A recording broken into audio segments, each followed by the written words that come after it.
Hello, everyone, and good morning. Welcome to our live feed update for August 29th. I'm your host, Taran Armstrong, and with me today is Aman. How you doing, Aman? I am great, Taran.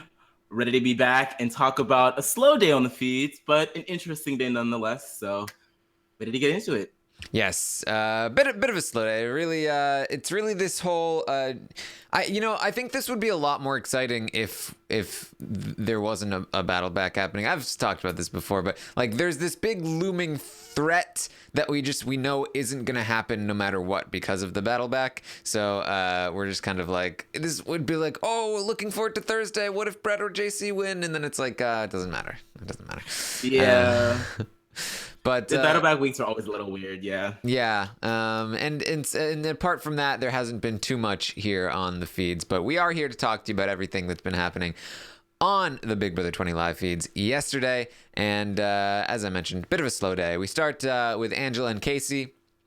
They feel like they're doing good work with Haleigh. They feel like Haleigh is being brought over to their side. They're hopeful that she would nominate Sam and maybe even JC if she won HOH. Like, maybe she wouldn't actually nominate them. I'm interested in knowing this answer as well. And honestly, I'm not even sure I can trust the episodes to give me an accurate representation of where Haleigh is, because they've been very reluctant to show her in any kind of light that is gullible.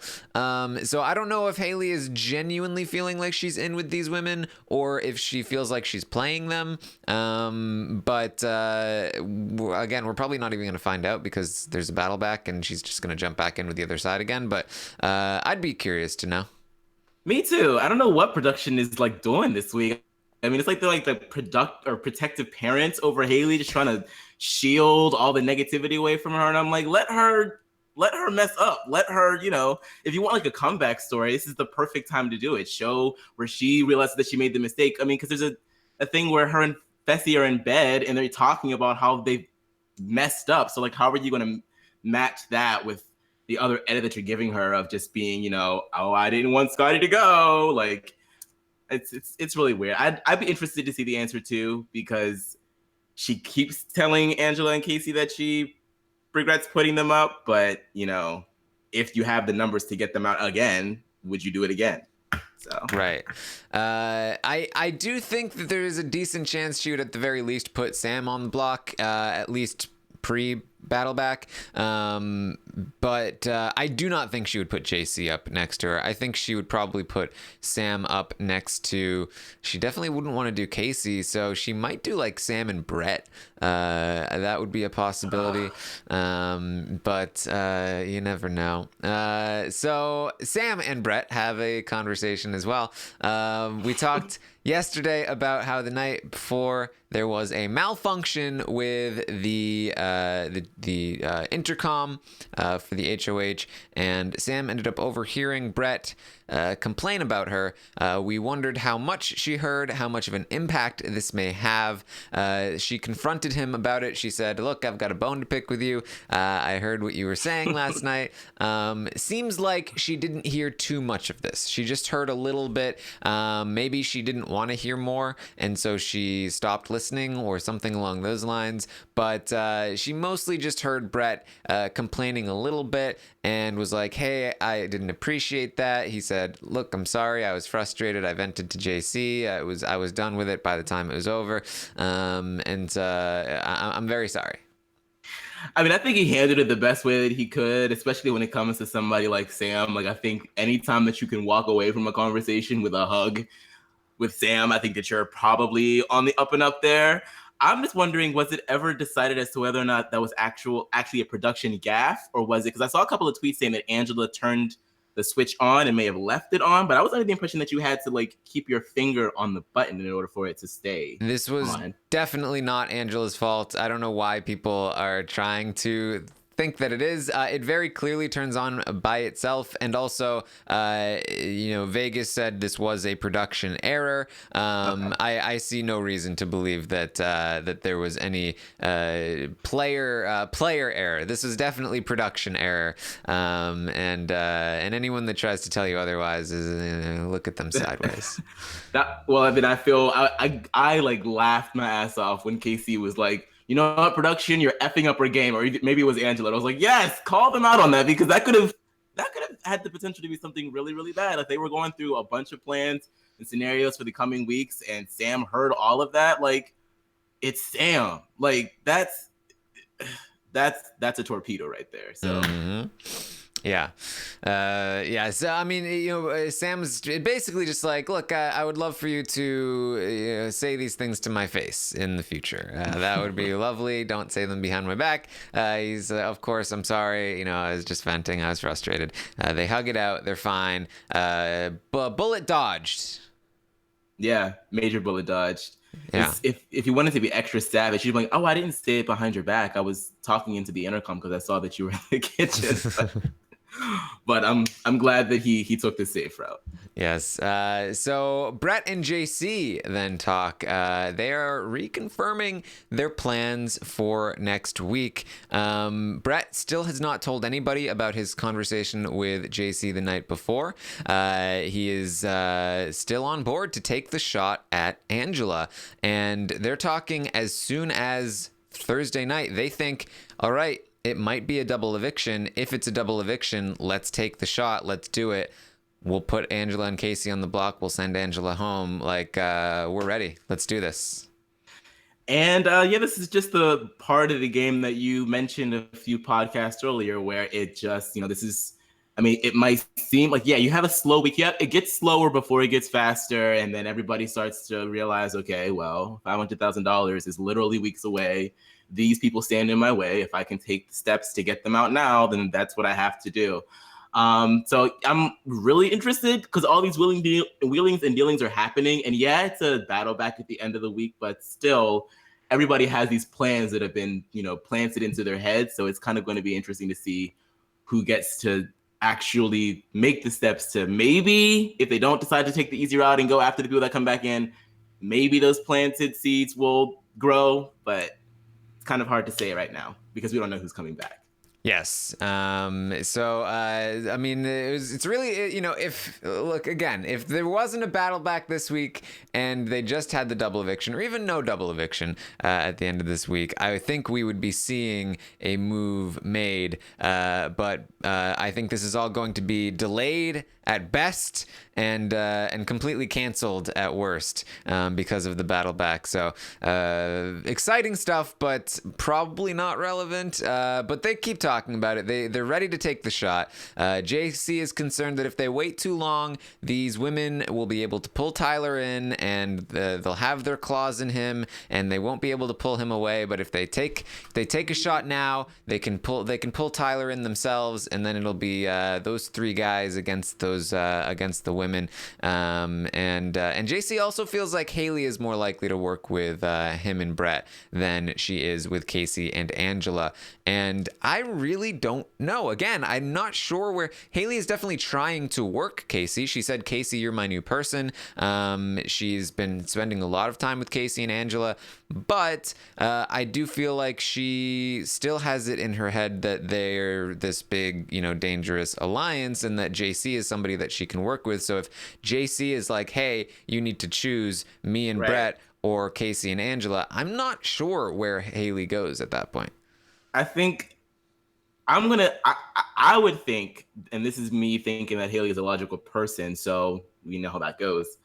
I would think that if JC and Brett were to come to her and say, hey, this is what we're thinking, Angela and Kaycee, they got to get broken up, this is really bad. Haleigh already has their blood on her hands. She's already done it. It can't be that hard to do it again, especially if you're backed up by new numbers. I would hope that she would take that shot, but all it takes is one bottle of wine, and then she's out here, doing whatever. So I don't know. It's tough. Like that's what makes this part of the game really, really interesting. So I'm excited to see what happens. I just think that JC, like, he does all this talking about, like, if we wait too long or we need to do this, we need to do that.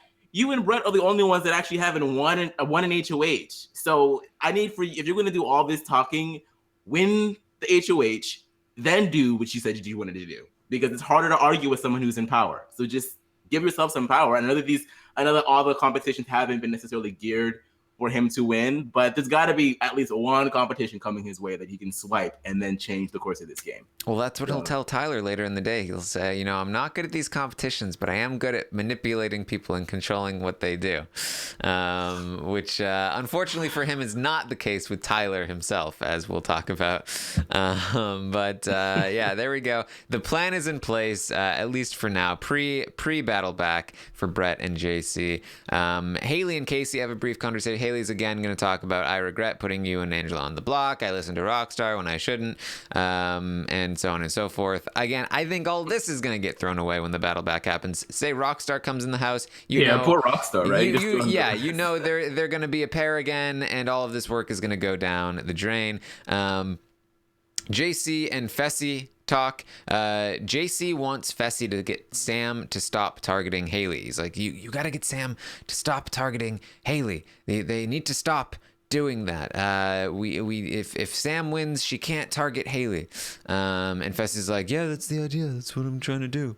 I've got like a whole big speech plan to keep Haleigh safe for like 2 to 3 weeks, and it's gonna turn Brett and Tyler against Angela and Sam. That's totally what's gonna happen. I love that he feels like he has the most power in the game ever as he's walking out the door. It's like, Fessy, if you have not been able to, manipulate your way through this house, or, try and get things to happen that you want to happen, even on your HOH, you made the most horrendous mistake. I'm not really sure how you think that your eviction speech is going to keep people safe. You're going to be gone.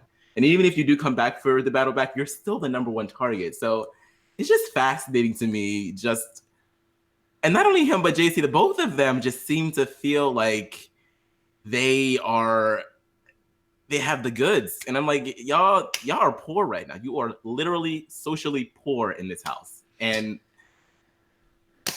I don't know if there's anything that you can do to correct that at this point. It's so late in the game. Everybody's relationships are sort of set in stone. It's hilarious, but it's sort of like, damn, like, get a grip, get a clue. Come on. I tweeted this out a while ago when Brett was on the block and people felt like Brett was going to go home and he outed Bayleigh's power. I was like, when this quote unquote works and Brett, outs the power and makes this big speech on eviction night and then ends up staying surprisingly, people like Fessy are going. The best part about this to me at the time, I was saying, was that people like Fessy are going to believe this is how Big Brother works, that you are able to just save yourself on eviction night through a crazy speech. And here we are weeks and weeks later, and Fessy is literally like, it's not even worth talking to Sam yet. I've got to wait till the big speech, and that's when we're gonna make the moves, and that's how the game works. And it's so brilliantly dumb. Yes, it is. I don't know. I just wish that the wheels in his head would start to turn. Even if they are and like wrong in this case, I just wish that he would do more critical thinking while he has the chance. It's always too little too late. That should be the name of the alliance. It should be, what is that, TL?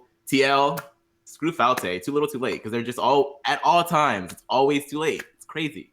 There you go. So JC also tells Fessy, I'm gonna get some votes for you. I'll talk to Tyler. I think we can try and figure something out here. And Fessy's basically like, I don't know. Maybe, I guess. Fessy does not care about this game.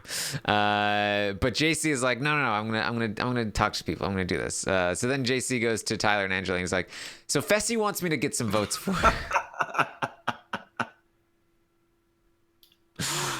Yo, he's a mess. He's a gigantic mess. But like, I see the logic there, but that's just like, because I feel like in the event that Fessy probably wouldn't even find out about this, but I feel like if he did, he'd be like, dude, like, I never, especially if it's in front of Haleigh, he'd be like, I never told you to do that. Like, like Haleigh should, I'm fine with Haleigh staying. It's fine. Like I'm gonna be exposing the rest of you anyway. So like just wait for the speech.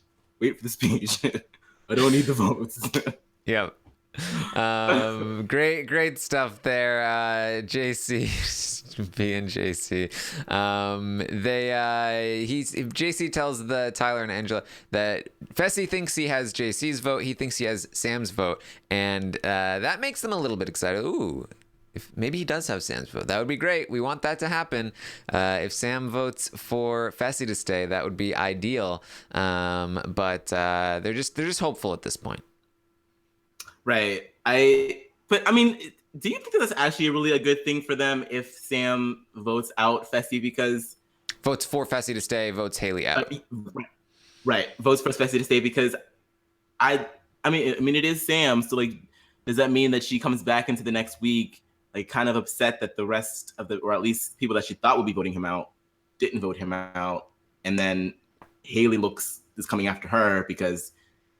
Like, isn't that? I don't know. I feel like that's a little. Like, basically, what they're trying to do is get Sam to vote Haleigh out without misleading her. Like, basically saying, feel free to vote your conscience. We're all gonna kind of vote the way we feel, but if you want to, you can vote however you want. We don't need your vote this week, so we're you don't feel obligated to vote the way that we're voting. Feel free to vote however you want. You can make whatever moral stand you want to make, Sam, and then hope that she goes ahead and does that. I mean, I guess that you gotta have for people like her especially, you have to sort of just coddle them and play to their strengths. And if she feels like she has to make a statement with her vote every freaking week, then let her do it. So I mean, I guess, but I don't know. I guess that unpredictability with Sam always just, if I were in the house with Sam, I would just be like, I mean, I guess that's the only way to really handle it is to just be like, hey, so I know that you kind of have a feeling about eviction votes, so just do what you need to do. I'm okay. I'll be over here. I'll see you on the other side of Thursday. So I guess that's the right move. There you go. Man, we're really this could be a very short update. This is the last conversation I have in the day. JC and Tyler, it's the most important conversation of the day, to be fair. Right. JC talks to Tyler again. JC is coming back to the conversation they had the day before. JC says, we need to separate Angela and Kaycee. We need this to happen. And Tyler again says, no, it's too early. We can't do this. It's not a good idea. And JC's like, well, what if Haleigh wins the HOH? If Haleigh wins the HOH, and then we let her go after Angela and Kaycee, or like say she puts up Angela and Sam or whatever, then we'll take out Angela, right? Like that's the move. Like we're not going to take out Sam above them, right? And Tyler's like, no, we're not taking that shot yet. Like even if Haleigh wins, that's not the move, man. So is this the part where it should become a little obvious to JC that no matter how he swings it, Tyler will always say no to getting rid of Angela and Kaycee? Therefore, that must mean that there's something going on that you're not necessarily a part of, even though it might feel like that you're with them in the Final Four.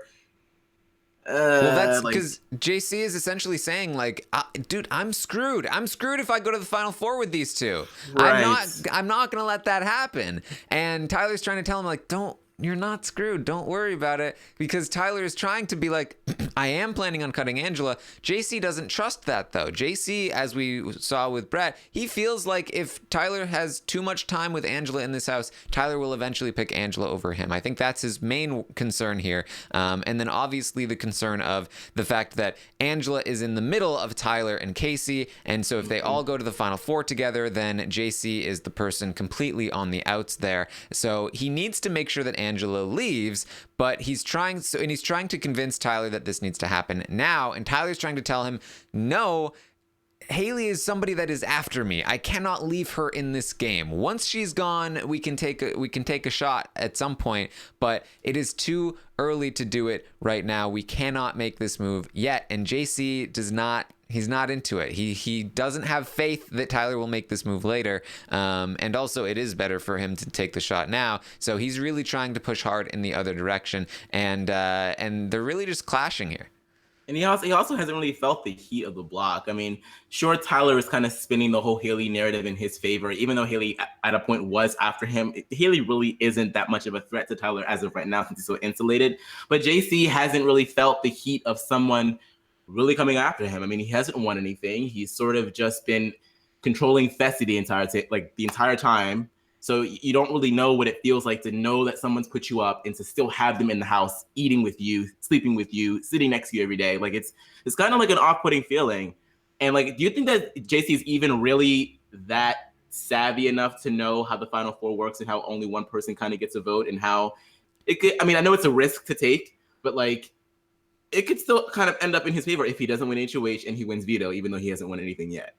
You know what I mean? I think JC has one of the better grasps on like what he needs to do in terms of getting to the end. He seems to know the game pretty well. He seems to have studied it up. So I think he does understand that like this is you know that it's not a good spot to be when he essentially has to win one of those competitions or he's done. And that's not a spot where JC should be, considering he's not great at these competitions. So yeah, I mean, they're clashing here. They're really trying. And, you know, some people are like, well, why isn't Tyler just saying yes to JC and then dealing with it later?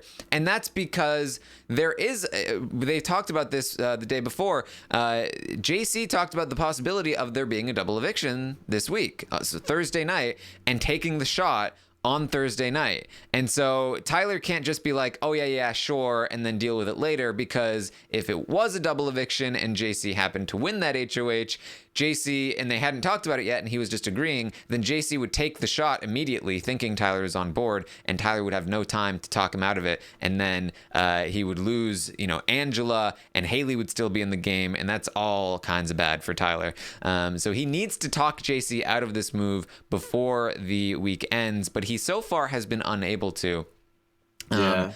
One of his arguments here, and I think it's the most convincing argument, and it's one of the reasons why he can't take the shot yet, besides the fact that Haleigh's coming after him, is that he's like, look, you need to be getting closer to Kaycee. JC. Kaycee is the person that we need to take to the final three. She's weak. She's easy to beat. You know, this is the person that we should be going to the end with. And JC is like, but what about Sam? And Tyler's like, no way. If the jury is bitter, they are voting for Sam to win every single time. We cannot risk taking Sam to the end. And JC agrees with that. I don't know how much he agrees with that. I don't know if he was just agreeing with Tyler in the moment, because I do feel like Sam has been JC's sort of end game goat for a while. This may have made him think about that a little bit. Like maybe Tyler's right. Maybe Sam isn't the person I want to take to the end. They need to get JC more involved in the conversations that they have when they're talking about Sam getting close to people on their way out the door, because and how much of a jury threat she might be, because I do think he's really hoping to bring her down to the end, but he agrees. He says, okay, yes, we need to bring Kaycee, and so Tyler says, but JC's like, but the problem with Kaycee is that she's close with Angela, and so like that makes her dangerous. And Tyler says, yes, but if we take the shot at Angela as early as next week, then Kaycee will want nothing to do with us, and we won't be able to take her to the end. We'll lose her.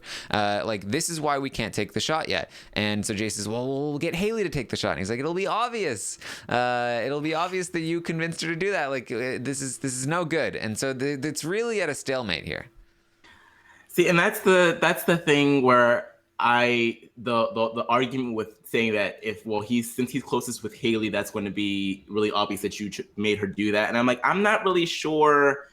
I mean, this is also me kind of being omnipresent in the house. I'm not necessarily sure if JC should let that be a reason to scare him out of doing it, because they're like, I mean, I think you guys have talked about it on the podcast a lot, especially with someone like Andy's game, where people sort of underestimate the power in like a quick lie, especially in the heat of the moment of things. I know that sort of relies on extraneous factors of, a double eviction, or like you kind of need for things to move quickly in order for stuff like that to happen and work in your advantage. But I still think that there's a way to like pin Haleigh's motive on using or nominating Angela and Kaycee simply on the fact that she did it before.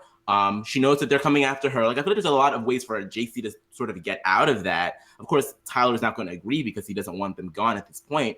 But I think I don't know, I think that's sort of like a looser end to Tyler's argument. I think there's a lot of ways to maneuver that situation. And I don't know. I just feel like, I think that Tyler's ultimately going to get what he wants for this week, but I think that the argument as a whole, while it has convincing points, I think there's a little bit of finesse that he's lacking because of the fact that JC is like, listen, like, I don't want to go to Final Four with them, but you're telling me that we can't get rid of them soon. So when do we get rid of them? At Final Four, when I already told you that I'm screwed? Like, what do you want me to do? It's sort of like this logic problem that doesn't really have an answer. And it's just, I don't know. It's really dicey right now. And I'm like, JC doesn't really, he seems to have a short fuse. So I don't know if this is going to like be the straw that kind of breaks the camel's back, and he might just be like, you know what? Okay, I've lost Tyler. I mean, he already felt like he lost him after the makeover. So this might be like the nail in the coffin where it's like, okay, I might have to cut this and like just start from scratch. Yeah, it'll be very interesting moving forward. I mean, it'll be interesting in like maybe a week from now when the battle back stuff is over. But it is interesting right now in anticipation before the battle back ruins everything because it's the worst. So yeah, that was basically the day. I mean, Kaycee got her hair straightened. It looked great. It did look good. Yeah. I wish that you would wear it down longer. I'm sure it's probably really heavy because that's long as hell. So very long, yes. I understand why she would want to wrap that up. But like, I think that Tyler and Kaycee looked really cool with straight hair. I don't know why everybody keeps coming at Tyler for his straight locks. I think it looks pretty cool. I think Kaycee put her hair in a ponytail. I thought she looked great with the ponytail. That she should do that more often. I think so too. And Brett also looked great. He had his hair styled in devil horns. Looked like freaking Wolverine. I was like, okay. I mean, he said something interesting when Tyler was getting his straight, and he told him that he was really jealous of it. And Tyler said something along the lines of, oh, well, yeah, you could have this. And she's like, well, I'm trying. I'm really trying. Like, I'm hoping by next year. I'm like, you're really gonna grow your hair to Tyler's length? I think that's a huge misfire for him. Like, I feel like the short thing kind of works for him, especially since he's so like, he's like a hulky guy. Like, I feel like the short hair really fits his head shape and body type. But hey, I mean, do what you got to do to make yourself happy. I feel like at Brett's size, if you go long with the hair, you're getting into like wrestler territory. Like, yeah, you just sort of kind of get like bogged down by it. I don't even think that the Big Brother house is a place where you should be making stylistic choices for the future, because things might make sense in that house with Sam telling you what to do with your hair, but afterwards it's like, yeah. I'm not sure about this. All right. Anything else? Anything else we got here? Nope. I'm good. I'm just excited for the battle back. I'm sort of torn between who I want to come back. I don't know if it's Scottie or Fessy. I kind of am hoping for Scottie to come back and for Fessy to stay out, because not simply to watch Scottie and Haleigh in the house together, but I'm much more interested in the jury segments that we would get from Fessy being like, man, like, I can't believe I left Scottie in there with Haleigh. Like, I'm excited for that. So yeah, Team Scottie, I guess. And also, like, if Fessy was the one that came back, we'd have to sit through another week of him laying in bed all day, every day. Just a repeat week. Yeah, it's sort of like the week with Frankie and the rewind week in BB16. So, like, let's progress. He's just, he's given us a lot of entertainment over the course of the season, but he's really just laid down and died here. All he does is whine to Haleigh about her hanging out with other people, and otherwise he's just laying in bed all day. I mean, do you think, because I tweeted something earlier. I said, hey, like, I know that things can get really, really dire in that house, and it seems like your back is up against the wall. And maybe this is just the optimist in me. Maybe this is like the naivete where I haven't played this game yet, so I don't really know what it truly feels like. But I feel like that you should never, ever, ever, even if it's the tiniest amount of agency that you have left in the game, I think you should just never give that up, because there might be windows of opportunity. And I know that you're going against your showmance, but what do a couple of conversations with JC sound like, where you appeal to like how much, even though he's been playing you appeal to how much you've been working together the entire time?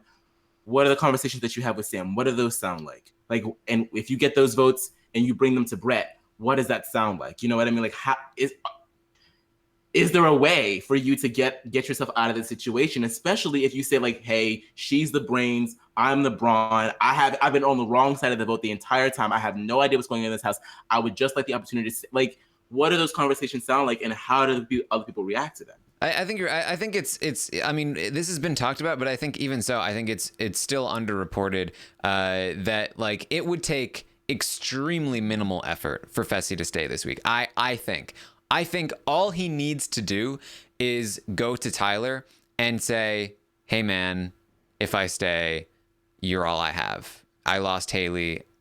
I've got nothing but you and JC. I've always been working with you. It sucks that Angela put us up, but I will have nobody." All he needed to do the second he got nominated was go to Tyler and be like, "Hey man, this sucks, but we've had a thing all season long. If once Haleigh leaves, you're all I'll have. It'll be us to the end." And Tyler would recognize, okay, Haleigh's coming after me. Fessy is dumb and thinks he can still work with me. Let's keep Fessy. Tyler absolutely has the power to keep him if he decides to do that. He could convince whoever he needs to convince, and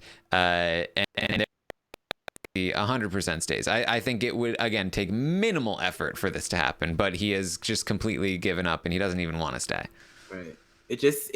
I hate when people do that, because, and even in seemingly insurmountable odds, I think you sort of like break the game at that point, because Big Brother is designed for everyone to, I mean, sure, you want to work together, but everyone's supposed to be in it for themselves. And when someone decides this is it, like, that's why the week becomes slow. Just imagine like the back and forth that we could see with level 6 and Tyler, sort of trying to convince everybody else, even though I'm sure it could be easier said, or easier done than said. I think that we could be in for some really good gameplay if people would play, but